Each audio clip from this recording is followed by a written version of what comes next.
Hello student.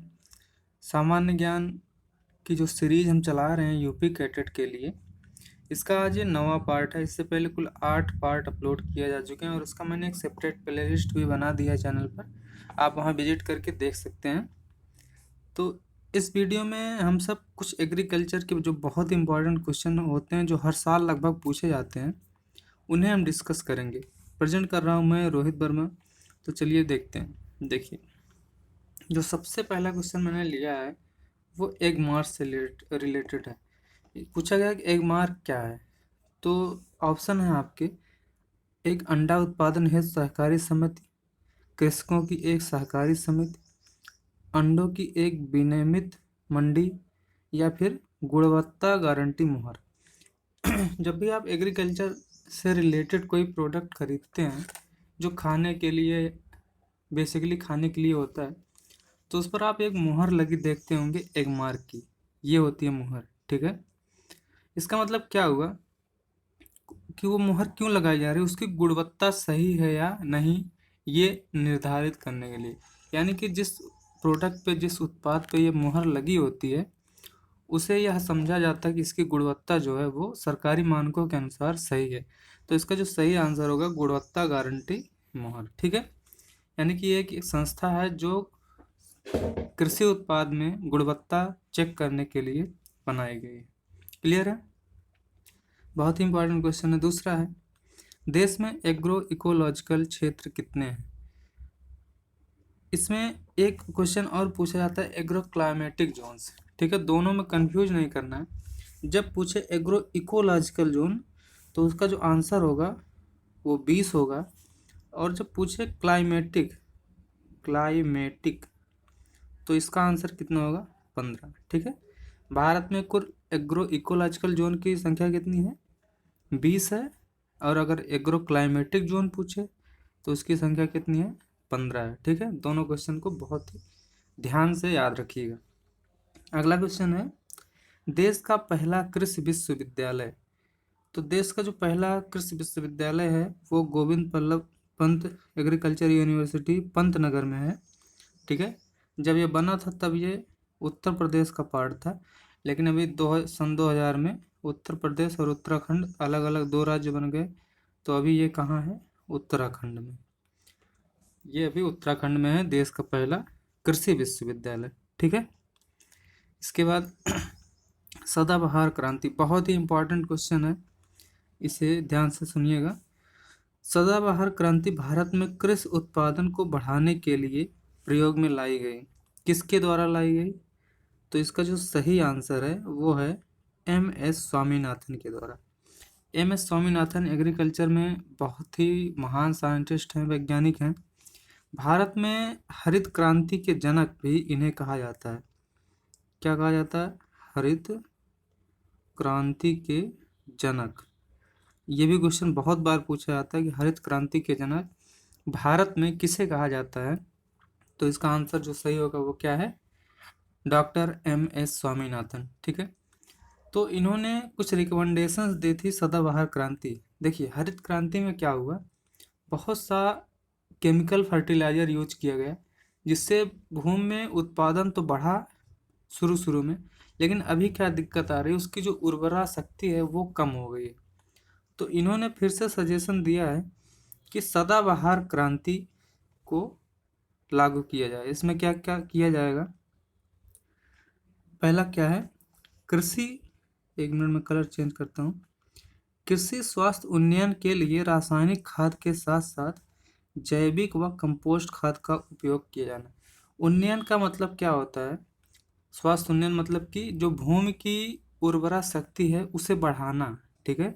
उसके लिए रासायनिक खाद के साथ साथ जैविक व कंपोस्ट खाद, जो जैविक खाद है और कंपोस्ट खाद है, उसका भी प्रयोग हमें किया जाना चाहिए, ठीक है। इसके बाद अगला क्या है? रेन वाटर हार्वेस्टिंग तथा भूमि सुधार कृषि को भी उद्योगों की भांति सुविधाएं प्रदान की जानी चाहिए। देखिए, रेन वाटर हार्वेस्टिंग क्या होता है? जैसे बारिश का समय होता है तो पानी बरसता है और बहकर चला जाता है। तो वाटर हार्वेस्टिंग का मतलब क्या होता है कि जगह जगह तालाब बनाए जाएं और बारिश के पानी को इकट्ठा किया जाए लोकल स्तर पे, ठीक है, यानी कि हर जगह इकट्ठा किया जाए, नहीं कि पानी बरसा और सब नहर नहर नाली के थ्रू दूर चला गया, ये रोका जाए, जिससे कि पानी की जो उपलब्धता है, जो वाटर लेवल होता है पानी का, वाटर टेबल, उसे मेंटेन किया जा सके। उससे भी कृषि में सुधार होगा। नहीं तो अभी देख रहे हैं आप, दिन पर दिन जो जलस्तर है भूमि का वो नीचे होता चला जा रहा है, तो उसे भी रोका जाना चाहिए। इसके बाद इसके लिए कृषि आर्थिक जोन तथा संविदा कृषि, संविदा कृषि आप इंग्लिश में सुने होंगे, कॉन्ट्रैक्ट फार्मिंग, इस पर बल देना आवश्यक है। देखिए, जो लोग गांव से बिलोंग करते हैं बहुत बार सुने होंगे कि गांव में कुछ मुर्गी फार्म होते हैं, जो कुछ कंपनियां होती हैं वो पैसा देती हैं और सिर्फ आपको देख रेख करनी होती, चारा देना होता, पानी देना होता है, और आपको एक पहले से ही रेट फिक्स होता, फायदा फिक्स होता कि आपको इतना रुपया मिलेगा, ठीक है। उसी को क्या बोलते हैं, कॉन्ट्रैक्ट फार्मिंग। यही चीज़ कृषि में भी लागू करें। कृषि में तो मुर्गी फार्म भी आता है, कहने का मतलब कि जो पूरा एग्रीकल्चर है, चाहे वो पीसी कल्चर हो, एपी कल्चर हो, ठीक है, या फिर पोल्ट्री हो, पिगरी हो, एग्रोनॉमी हो, सब में क्या है, इस संविदा कृषि को लागू किया जाए।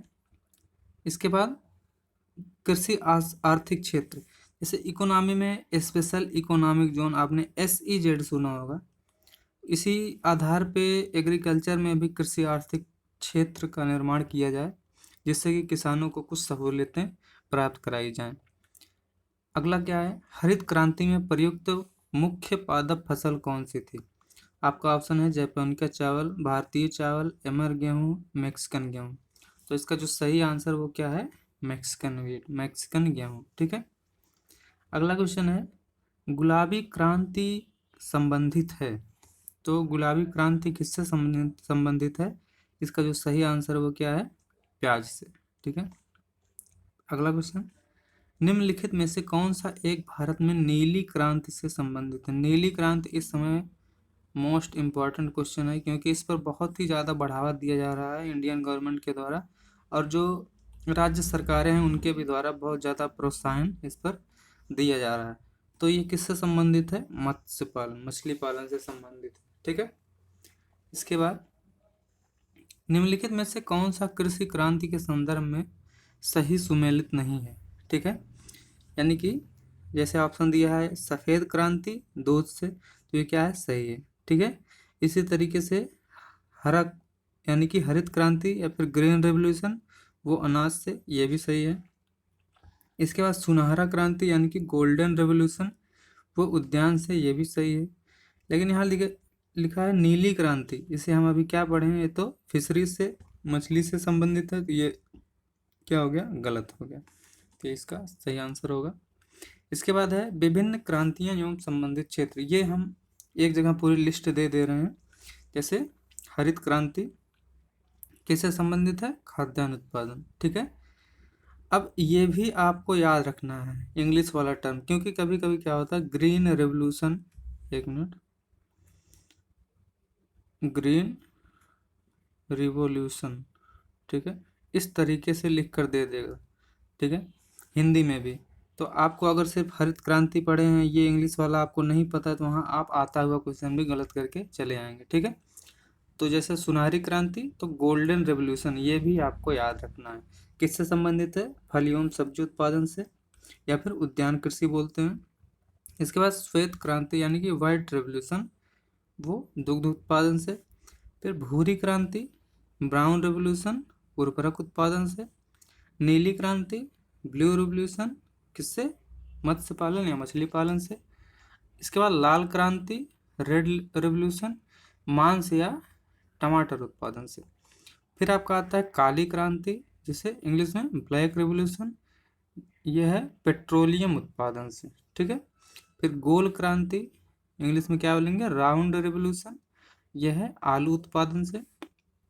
इसके बाद आपका है पीली क्रांति, येलो रेवोल्यूशन, यह है तिलहन उत्पादन से, ठीक है। इसके बाद आपका क्या है, गुलाबी क्रांति, पिंक रेवोल्यूशन, ठीक है, झींगा मछली उत्पादन, बहुत ही इंपॉर्टेंट है झींगा मछली उत्पादन, क्योंकि इस समय इस पर बहुत ज़्यादा फोकस किया जा रहा है। इसमें जो प्रोटीन की मात्रा होती है झींगा मछली में काफ़ी ज़्यादा होती है। और भारत में अगर आप पढ़े होंगे तो 50% से अधिक जो आबादी है वो क्या है, कुपोषित है, मतलब उन्हें सही पोषण नहीं मिल पा रहा है। तो इसमें ये झींगा मछली एक अहम रोल प्ले कर सकता है, इसलिए इसका उत्पादन जो है काफ़ी बड़े पैमाने पर बढ़ाया जाना चाहिए और इसके लिए सरकार सरकार जो है प्रयासरत भी है। तो काफ़ी इम्पोर्टेंट क्वेश्चन हो सकता है, ठीक है। तो इसी तरीके से और वीडियो देखने के लिए चैनल को सब्सक्राइब करिए। मिलते हैं नई वीडियो में अगले लेक्चर में, तब तक के लिए नमस्कार।